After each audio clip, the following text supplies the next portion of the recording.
Bismillahirrahmanirrahim. In this fourth talk, meanings of our holy dua, we are going to look at the first part of the dua, which begins with the complete Suratul Fatiha.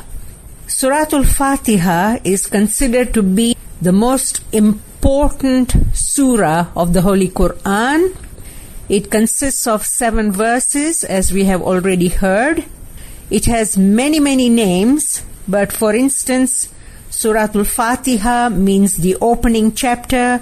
The Quran begins with the Suratul Fatiha, and our holy dua begins with the Suratul Fatiha. It has the name Suratul Shifa, means it is the chapter of healing. There is spiritual and intellectual healing in its meanings. It is also known as Surah Al-Hamd because it starts with Alhamdulillahi Rabbil Alameen. And another very important name of it is Ummul Kitab, or the mother of the book. The reason why Suratul Fatiha is considered the most important chapter of the Holy Quran is that it contains the essence of the whole of the Quran. Although it is only 7 ayats long, but it is, in its meanings, it is extremely comprehensive. In other words, whatever is mentioned in the Suratul Fatiha in a very concise form is then described in greater detail in the rest of the Quran. So the rest of the Quran is extended and the Suratul Fatiha is condensed. And a good example, perhaps from nature, is that of the seed, which is the condensed form of the tree. And the tree, when it is fully grown, is the extended form of the seed. So in this sense, the Quran is contained in the Suratul Fatiha, as we have already seen in the previous talk, that the whole of the Quran is contained in the Suratul Fatiha, and the whole of the Suratul Fatiha is condensed in Basmala, or the Bismillahir Rahmanir Rahim, and the whole of the Bismillahir Rahmanir Rahim is in the first letter Ba and the dot which is underneath the letter Ba. Suratul Fatiha is so important that no formal prayer in Islam is acceptable without reciting it. And in the Ismaili tariqah of Islam, we recite it in our dua 3 times a day at least. We also recite it on many other occasions, such as our funerals, during the ziyarat. And it is a surah because it contains the essence of the Quran. It is popularly said that if you recite the Suratul Fatiha with its meanings, you have read or recited the whole of the Holy Quran. We will first just recite it in Arabic and then take each phrase and try to understand. Bismillahir Rahmanir Rahim. Alhamdulillahi Rabbil Ar-Rahmanir Maliki Yawm. Iyyaka na'budu wa iyyaka nasta'in. Ihdinas siratal an'amta alayhim ghayril maghdub walad. We take the very first word, Alhamd. Alhamd in Arabic, the letter al, it is very important to pronounce it properly because there are other words in Arabic which have a slightly different sound, but then the meaning changes totally. Therefore, it is very important to pronounce al. The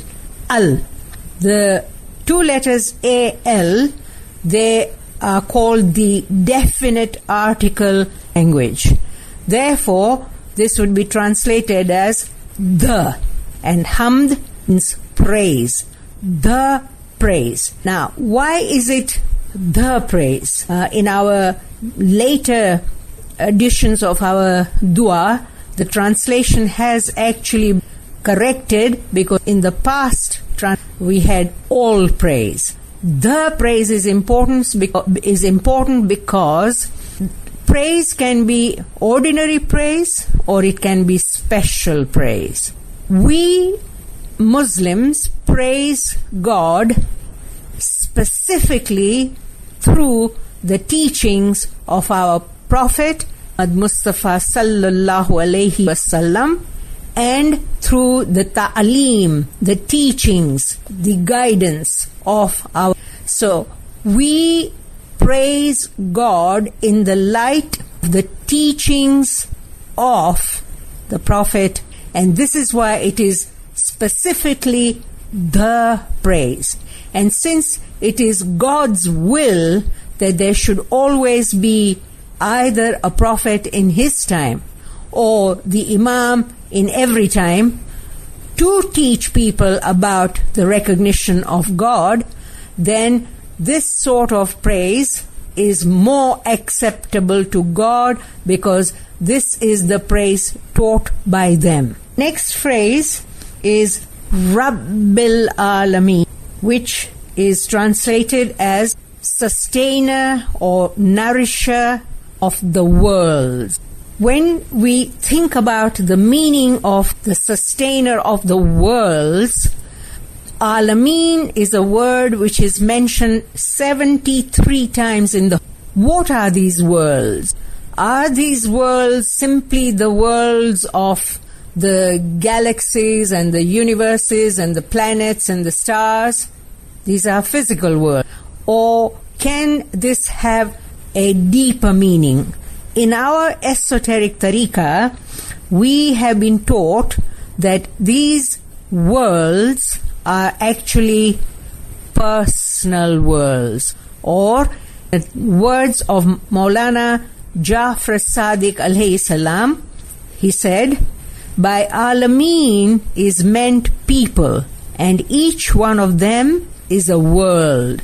The world is of two kinds: the macrocosm, which is the universe and what it contains, and the microcosm, which is the human being, because he or she is created on the pattern of the macrocosm, and God has created in him or her what exists in it. So by this saying of Maulana Jafar Sadiq, which I have quoted from a book called Mufradat al-Quran by Raghib Isfani, and this particular quotation is to be found on page 357. From this we understand the human being is the cream of creation, because he or she is a macrocosm in which is enfolded everything which in the macrocosm, the universe. And therefore, this shows that the human being has tremendous, huge potential. And the human being, therefore, is considered the highest of God's creation. Technical term is Ashraful Makhlukat. And the reason why he is the Ashraful Makhlukat is that he or she contains everything of the macrocosm. And God has bestowed on the human being the gift of the innate or partial. Pir Nasir Kisrao, in his outstanding book called Wajh, which inshallah will be published, highly studies in its English translation and in a re-edition of the Persian original text. In the very beginning of Wajh-ud-Din, Pir Nasir says that since God has created the partial intellect, then God, he is the Rabb, the sustainer, the nourisher, the provider. Therefore, he has to provide for this partial. He has provided for the body, giving us all these plants and animals which nourish our body. For our intellect, God has given us the mazhar of the universal perfect intellect, who is the of the time. And therefore, as long as there are human beings on the earth, and human beings have this intellect, there must be either the Prophet or the Imam to nourish these intellects. Maulana Sultan Muhammad Shah alayhi salam, in chapter 8 of his memoirs, on page 174, puts it like this. He says, "Thus man's soul has never been left without a specially inspired messenger from the soul that sustains, embraces, and is the universe." So for us, this phrase, Rabbil Alameen, this phrase in our dua, in its different grammatical constructions, comes 3 times.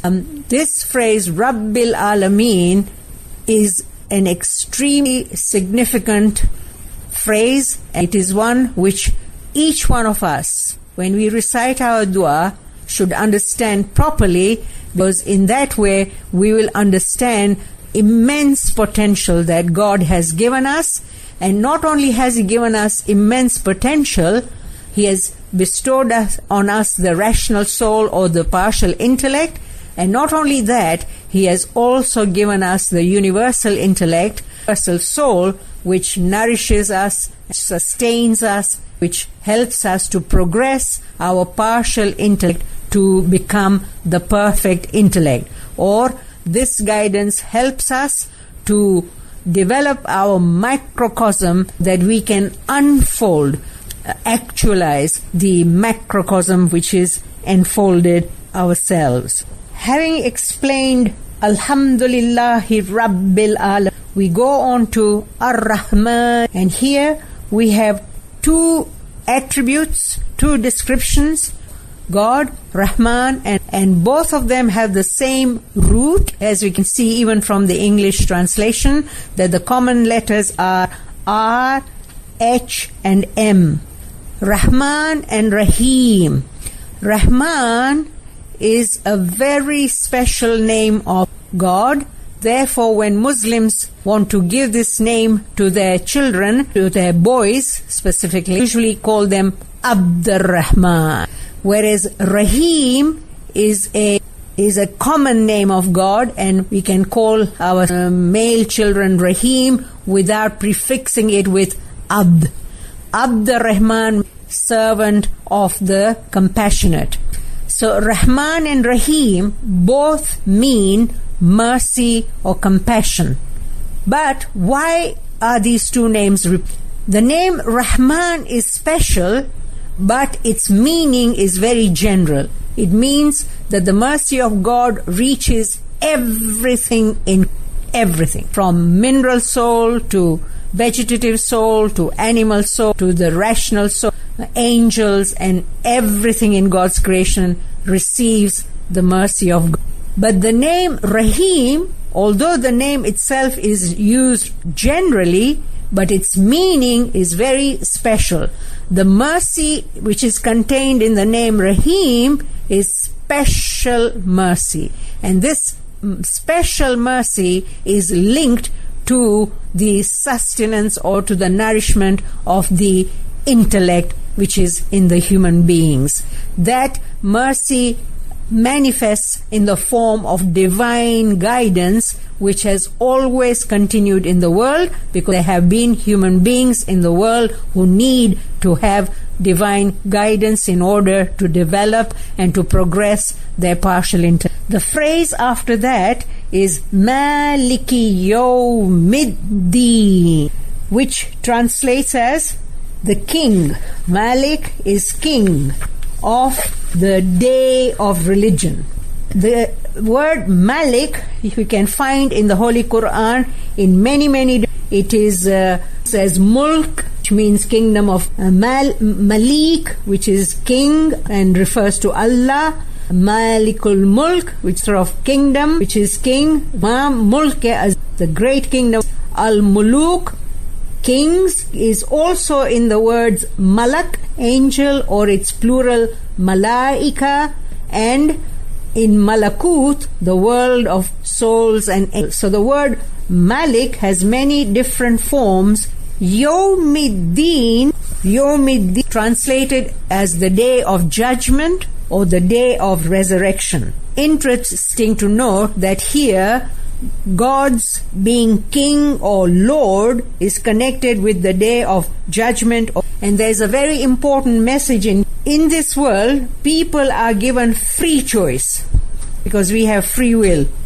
But on the day of resurrection, nobody will have any power and authority, will be in the Lord of the day. This is the Maliki Yawmi. The next phrase after that is Iyyaka na'budu, thee or you alone we worship, you alone seek help from. The word budu is related to ibadat or abd, worship. That human beings are the servants of God, they worship God. But this worship should be very pure worship. It should be full of sincerity and purity. In other words, worship God, we should worship God with understanding, hakikati understanding, esoteric understanding, and we should not be worshipping God with wrong information or wrong notions.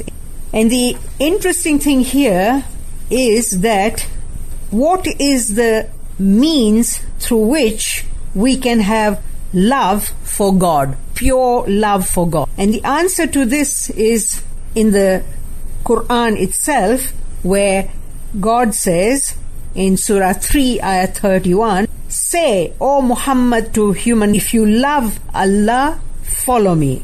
Allah will love you, is forgiving, merciful. This shows that God does not love those who are trying to love God on their own without following and loving.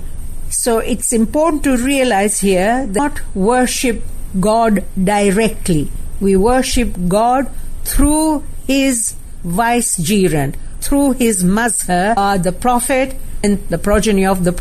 Now, following in from there could be the question that what is the means of truly following the Holy Prophet is no longer present physically in the world.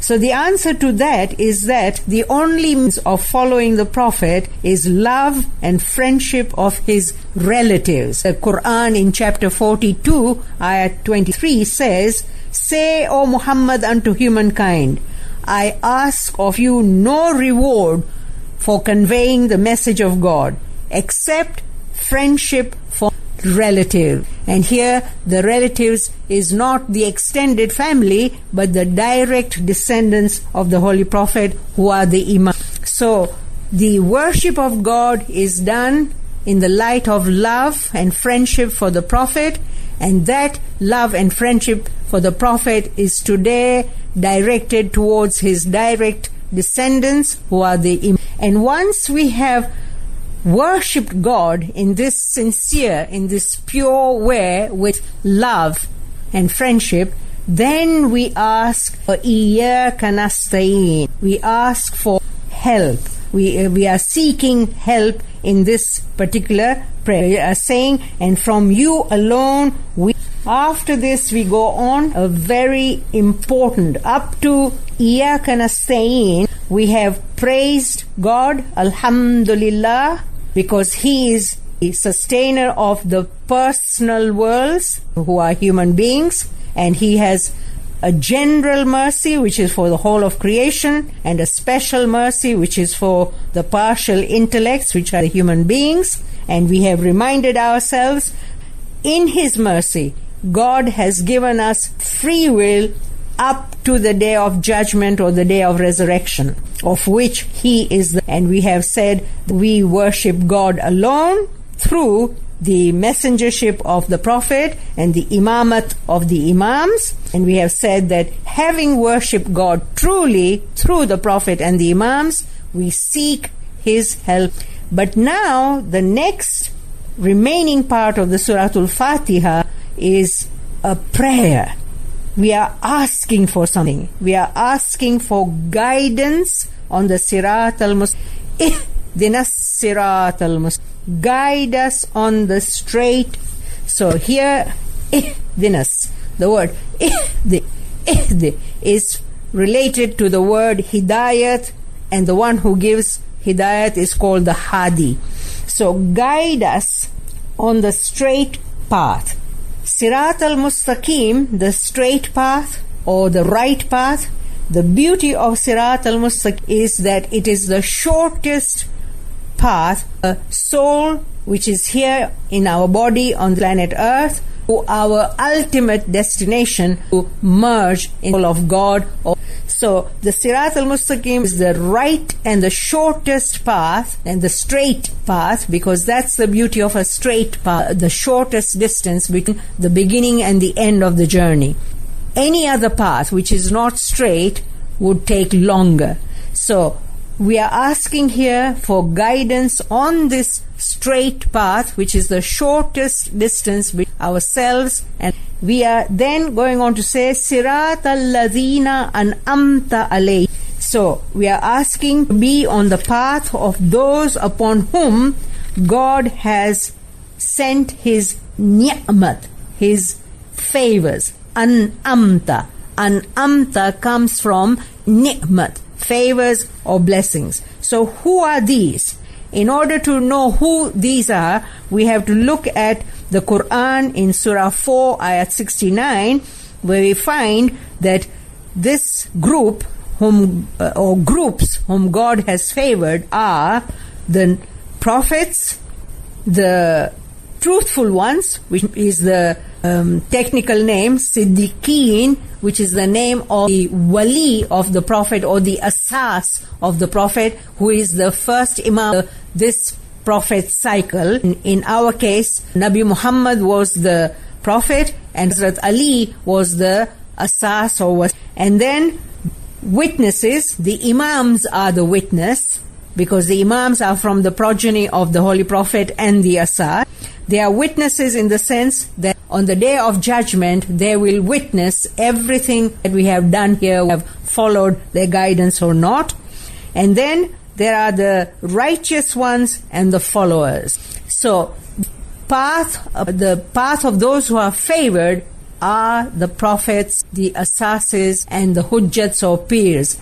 So what we are actually saying is, we are praying that God should keep us on this straight path, because this is the path of the favored ones, the blessed ones, and by walking in the footsteps of the prophets and the asases and the imams and the hujjats and peers, we can reach the destination safely, securely, and in the shortest time. Our prayer is that we should follow in their footsteps. And then comes the phrase Gairil mag alayhim, Gairil mag alayhim. This phrase, Gairil mubi alayhim, contains the word gazab. Magdubi comes from gazab, which means anger. And the question which we ask here is God really a God of wrath or anger? Surely anger and wrath are the characteristics of human beings, because human beings are weak, they have control over everything, they are often frustrated, and therefore they lose control and become angry. But surely God, with all His perfect attributes, cannot. And this is why in Islam particularly, we commonly say Bismillahir Rahman, through the name of Allah, the most merciful, most compassionate. So how do we understand not the path of those who have earned God's anger? Here we have to look at our own free will and the fact that God has also given us the partial intellect or the rational soul. Our rational soul or intellect is able to discern between good and bad, between the truth and the false. And if we do not make the right choices, then automatically there is a law of God. If we do not follow His guidance, if we do not obey His prophet and imams, then automatically the law works against us. We receive punishment. Somebody may ask, well, what type of punishment would this be? And we have seen throughout history, when people have not followed the prophets and the imams, then gradually any pleasure in their prayers, in their practices of their religion, and they have then deviated completely. This is the biggest punishment that there is for a human being who does not follow the Sirat al-Mustaqim, the guidance of the prophets. And the final phrase is waladhaleen, not the path of those who have gone astray. And this is the path of deviation. So the Holy Quran is telling us that there are many paths in the world. One of them is Sirat al-Mustaqim, but then there are others which are crooked, with long time, which do not have the guidance of God present on them. Therefore, these are the paths of deviation, lead people astray. And so this particular prayer, which all Muslims, because they recite Surah Al-Fatiha every day of their life, we are all praying to remain on the straight and the short path, the path of the prophets, the imams and the peers. We do not wish to be on the path by our own disobedience or negligence or lack of knowledge. We bring on the anger of God, which is an automatic reaction to whatever actions we do. Neither do we want to be on the path of those who have gone away from the short and the straight path. And this prayer is very, very important, and we should say it with total understanding. The greatest thing, greatest gift of God is that He has provided for guidance. Ya Alima. Fifth talk, we will look at the Suratul Fatiha. And this goes, Sajda wajhi ilayka wa tawakkaltu alayka minka quwwati ismati ya rabbal alamin. The very first word, sajda, to prostrate. And to prostrate what? Wajh. Wajh means face. To prostrate our face to God. The meaning of this is that in our face, mind, our brain, our intention, our attention through our mind or our brain. So when we say Sajda wajhi ilayka, we are saying we are turning our face, our attention and our towards God with submission. This word sajda, which also comes at every part of the dua when we say sujudi wa ta'ati, should be understood very clearly that here expected to be submissive in the sense that we obey the prophet and the imam of the time, because ours is a partial, imperfect intellect and theirs is the perfect divine intellect. And so our submission help us to perfect.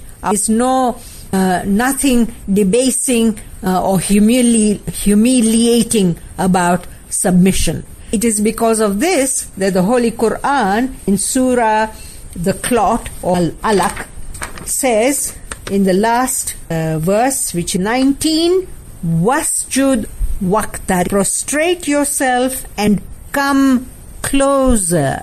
So through this prostration of submission, obedience with humility, we come closer to the light of God. And even the actual action where we bend our heads right down to the floor and touch the floor with our foreheads, this is a symbol of obedience to the light of God, representing who is the mazhar of the nur of God. The next phrase, وَتَوَكَّلْتُ عَلَيْكَ. Tawakkaltu, I trust, and I trust it. The word tawakkaltu comes from the word wakil in Arabic, and wakil means advocate. That we entrust all our matters to God because He, the all-powerful, our best advocate. He will do for us that which is best for us, which are beyond our powers. So ultimately to leave it to God's power and entrust all such matters. Min kakuwati, from you is my strength. This shows that everything we do physically or spiritually is through all the blessings that God has granted. And wa anta ismat, you are my protection, my refuge. Allah is our protection, in whom we refuge or security. And the final phrase is Ya Rabbal Alameen, which the meaning of which we have discussed in very great detail already. But here it is important to point out that the grammatical construction has changed. We are invoking, we are calling on Ya, or the Lord of the worlds, the personal world. So when we put Ya in front of Rabb, it changes ethical structure, and it's not Rabbil here as it is Suratul Fatiha, but it is Ya Rabbal. It is also important to point out here that in the Arabic language there are many double consonants. There is here Rabbal, Rabbal. And then the final paragraph of our dua, which is also supplicatory, a prayer, not a Quranic, is Allahumma salli Muhammad Mustafa wa ala ayyinil murtaz wa alal a'immatil hujjatil amri swahibiz imamil hadiril Maulana Shah Karimil Hussain Allahumma laka wa paragraph is actually our salawat, longer version. And for this, I want to read out an article which I a long time ago for the Tariqa Board of United Kingdom, out during a Jamaati Satada. But before I come to that, I want to just pick up the names of our Prophet Ali. O Allah, Allahumma, O Allah, send blessings through Muhammad the Chosen.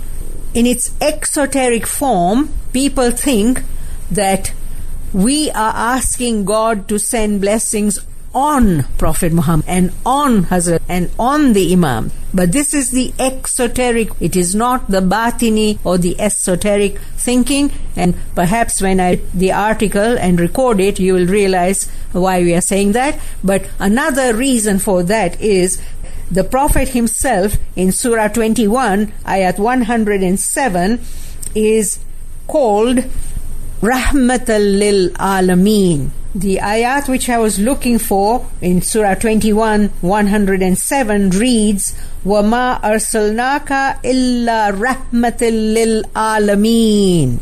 We sent you, Muhammad, not save as a mercy for the peoples, for the worlds. So here we have the same argument that the Prophet had come for the human worlds, the human beings. He had come to guide them. And not only did he guide them, but he left a source of guidance through his progeny for the world to come, for the human beings to come. And so if the Prophet himself is the mercy for all peoples, then surely he doesn't need the blessings of his followers. So it's important to keep the esoteric meaning of the salawat in mind. But before I come to that article, I want to mention the name and the title of the Holy Prophet. Muhammadin al-Mustafa, Muhammad the Chosen. What is this related to? This is related to Surah 3, ayah 33 and 34, which goes, Inna Allah hastafa. This word, hastafa. Indeed, God chose. The rest of the ayat goes on that God chose Adam and Noah and the family of Abraham and the family of Imran above all beings. Again, there is the word alal alameen, which means that God had chosen, selected all these prophets and their progeny from amongst the human beings. And then the final verse of this Surah 3, ayat 33-34 is, they are descendants one from the other, and Allah is all-hearing, all-knowing. So Prophet Muhammad's title, Mustafa, is related to this word Hastafa in this ayat, and it shows that the Prophet was chosen by God to be the guide in his time. So now we go on to the next name, which is the name of Mawla Ali. And Mawla Ali is Murtaza, which is Ali the favorite. And the Imams are Atahar, meaning they are pure. The Imams are pure. And then upon the proof of Amr, of command, who is the Sahib of the Zaman, who is the master of the time, and Asr. Here we have two things, that the Imam of the time is not only the master, the lord of the physical time, but he is also the lord of the spiritual time. And he is the Imam who is present, Hazir, and Mawjood, and living. And he is Shah Karim al-Husseini, Shah Karim Mil-Husseini, prostrate. We prostrate meaning we obey the Imam, because by obeying the Imam we obey Hazrat Ali, by Hazrat Ali we obey the Prophet, and by obeying all of them we obey Allah. And prostration, obedience, is that which brings us closer to the light of God. I am now going to just read out this article which I mentioned earlier. I had given it the title at that time, Salawat represents the eternal circle of blessing. Allahumma salli ala Muhammadin wa ali Muhammad.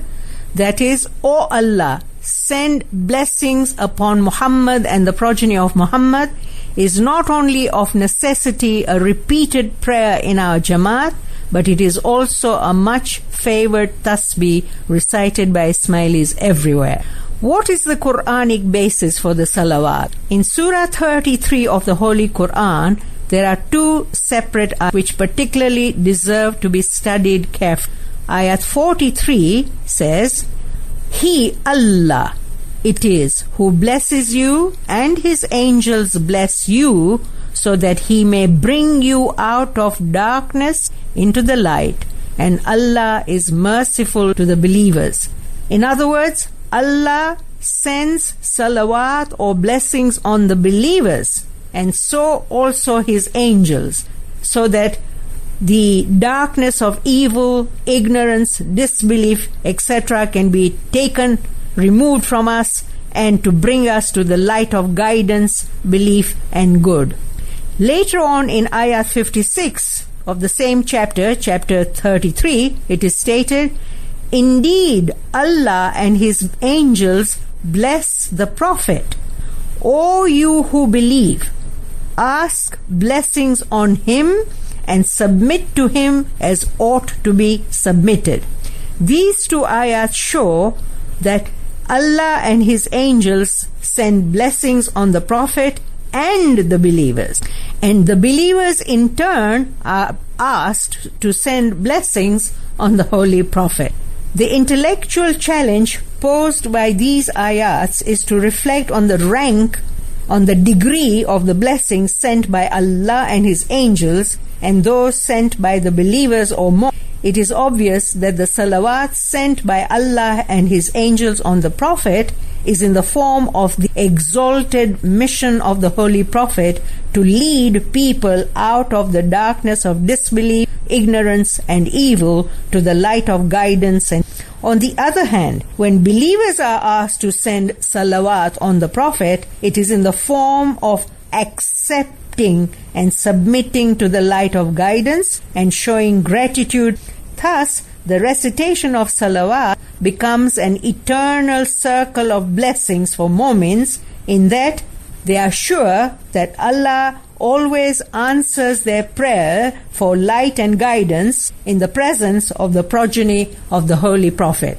Perhaps if I add one or more sentences here, it is that the blessing sent by God and His angels on the Prophet is in the form of giving the Prophet that light with which to guide us human beings.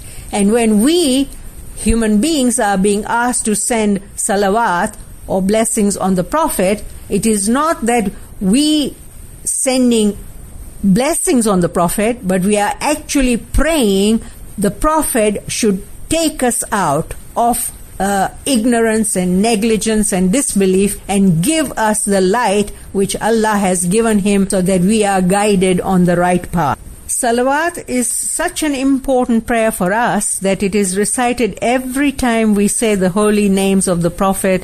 So whenever the name of the Imam or the Prophet is salawat. And it is a prayer, and this prayer is that, "Oh God, send blessings on us. Send on us the blessing of guidance. Send us the blessing of hidayat, of nur, of direction, so that we can follow the guidance of the Prophet and the Imam."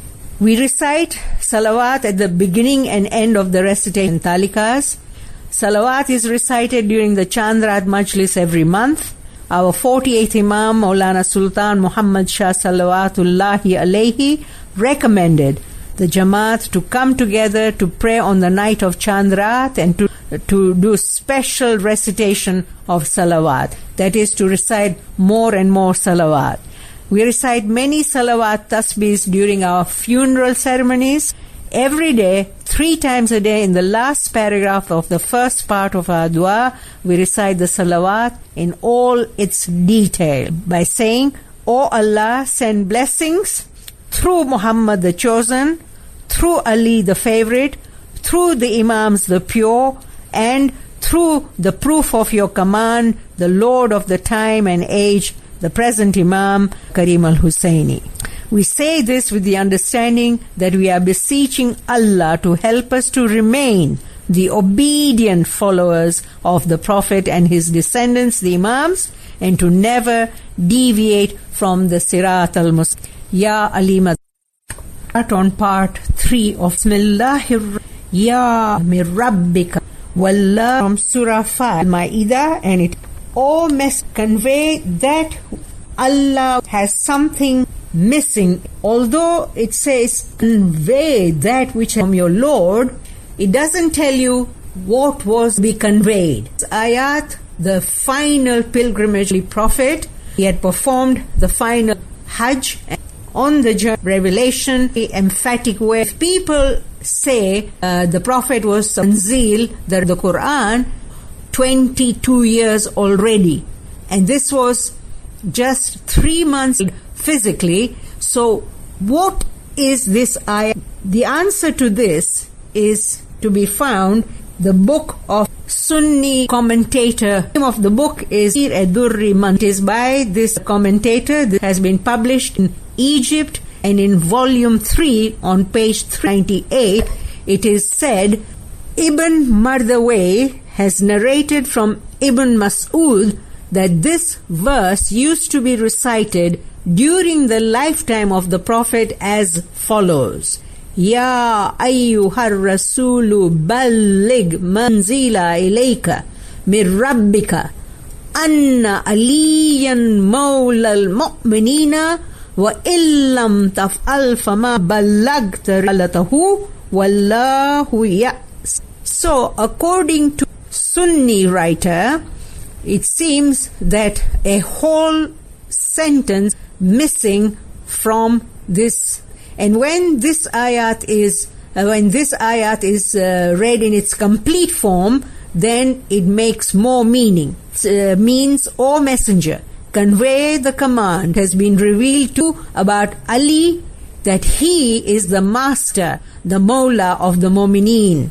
If you did not do so, then you did not convey his message, and Allah will protect humankind. According to the Shia interpretation, Ghadir-e-Khum is a key event in our history. At Ghadir-e-Khum, that the Prophet had, after receiving this ayat 567, stopped the whole caravan, waited for people still behind, and had called back the people who had gone, and to thousands of them, heat of the desert, he had announced, he whose master I am, Ali is, and this he was doing because he was following the command of God that he should do so. Because at Ghadir-e-Khum, the Prophet also made the statement that he was leaving 2 heavy, that is significant things behind him, that is the book of God, the Holy Quran, and his progeny, because his progeny, they would give the inner meaning of the Quran,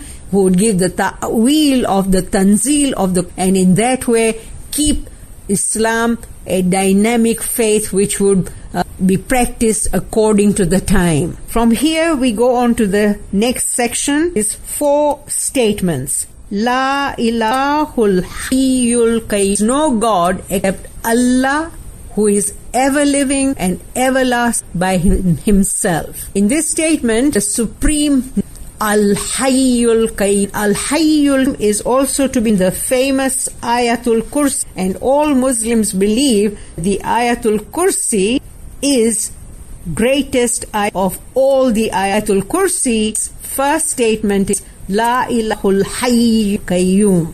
Al-Hayyul, therefore, name of God is ever living and everlasting. We all also link here with the fact many of our rites and ceremonies we use Hayyu and Qayyum quite a lot. For instance, we say Hayyu Zinda, and those who are already in the Jamaat, Qayyum part. We also use Hayyu Zinda when we give Juro, Ya Hayyu Majlises. Therefore, this supreme name. The sentence after that, Allahul Malikul Haqqul Mubin, except Allah, who is the King, the Truth. La ilahul Malikul Yak. There is no God except Allah, who is the King, the Truth, the Certain. La ilahullahu Maliku Yawmi. There is no God except Allah, who is the Master of the Day. In this last sentence, it is La ilaha illahu Maliku Yawmi. Not like in the Surah Al-Fatiha, where because the grammatical construction is different, it is Maliki. In the third part, it is Maliku. Then comes La fata iyun la sayfa illa zulfakar. There is no ideal man and there is no ideal sword except Zulfakar. The third part of our dua, 2 references to our history. Beginning ayat is a reference to Gadir Khum, and this particular statement, which is actually a Hadith-e Qudsi. A Hadith-e Qudsi is a divine tradition which was relayed to the Holy Prophet at a certain point in history. It is believed that this was revealed to the Holy Prophet at the time of the Battle of Uhud, which was the second great battle in the history of. It is said that the Muslim army, a certain section of the Muslim army, the archers, were placed by the Holy Prophet strategically on a hilltop, commanded not to leave their position unless the Holy Prophet himself. During the battle, the Muslims winning were fleeing, and when the archers on the hilltop saw that the enemy was in flight, decided not to wait for the Prophet's command. They decided to come down so that they could all the booty of the war. This was their disobedience. It had very grave consequences. They say that Khalid bin Walid, who had not yet converted to Islam and was still a very dreadful enemy of him, he gathered his soldiers and he relaunched an attack against, and in this, because the archers had left their strategy, the Muslims were at a disadvantage. Many people fled, many Muslims, and Hazrat Ali found himself having to defend the Holy Prophet single-handed. And they say that in this battle, the Holy Prophet actually lost a tooth. But Hazrat Ali, who was defending the Holy Prophet single-handedly, received so many cuts on his body that when the Muslim ladies who were the nurses on the battlefield were asked to bandage Hazrat Ali, they turned to the Holy Prophet and said, "He has so many cuts, we don't know where to start." So this shows the bravery of Hazrat. He was the greatest champion of Islam, the greatest soldier of Islam. The Holy Prophet then reported that the angels in heaven were reciting La fatla sayfa illa Zulfakar. There is no ideal or perfect man like Ali, and there is no sword. So it is an historical incident. What relevance does it have for us today, the context in which we live, where we no longer use swords except in museums or in dramas? The answer to this is that Zulfikar used to have a double blade, and this double blade symbolized knowledge, ilm, and action, amal. Ilm and amal, or amal, knowledge and action. Today, our Imam, Maulana Sultan alayhi salam, had made a statement during his period. Today we no longer use the sword of iron. Today we use the sword of knowledge. And we can all see that our 49th Imam is spreading knowledge through all his activities. You take any aspect of Imam Zaman's work through the Aga Khan Development Network, and it's not that he's spreading knowledge by building schools only, but he's spreading knowledge by building universities, by having the Aga Khan Award for Architecture, the historic cities. Any piece of work that the Imam does, it is evident for anybody to see, motivating people all over the world to acquire knowledge. Finally, the last paragraph of the third part of the dua reads, Tawassalu indal masaibi bimawla kumul hadiril mawjudi shakarimil Husaini Allahumma. Seek the mediation and closeness of your Lord al-Husaini during calamities. O Allah, my prostration. The word tawassalu is related to the word wasila, and wasila means intermediary or means, and this is a direct reference to Surah 5 also. In the third part, beginning ayat is from Ma'idah. The ayat which I am quoting about is also from Surah Ma'idah, and it is Surah 5 ayat 35. O you who fear God, the means, wasila, to Him, and struggle in His way, haply you will prosper.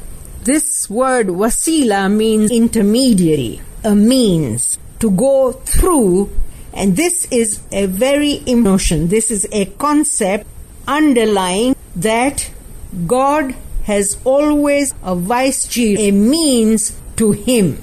The people of the planet and go through the take ayah number 4, we sent, we obeyed by, and if had wronged, forgiveness, and the messenger forgiveness for forgiving. So when we are disobedient, according to this, go to the Prophet or to his Imam of the time and ask for forgiveness. And if they ask for us, Surah 9, 100, take sadaqah from their wealth.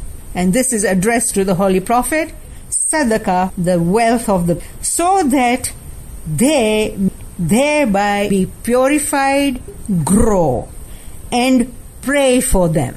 For your prayers be a source. Allah is people, human beings do not give sadaqah or even zakat directly to Allah. And through the Imams and the Prophet who pray for the believers who give sadaqah or who give zakat, these prayers are a source of peace and happiness. One more thing is that this sentence, tawassalu in the Mawla kumul, the older printed versions of our dua, it has come a kumil, but in fact it is Mawla kumul hadiril al-Husaini ya Alima.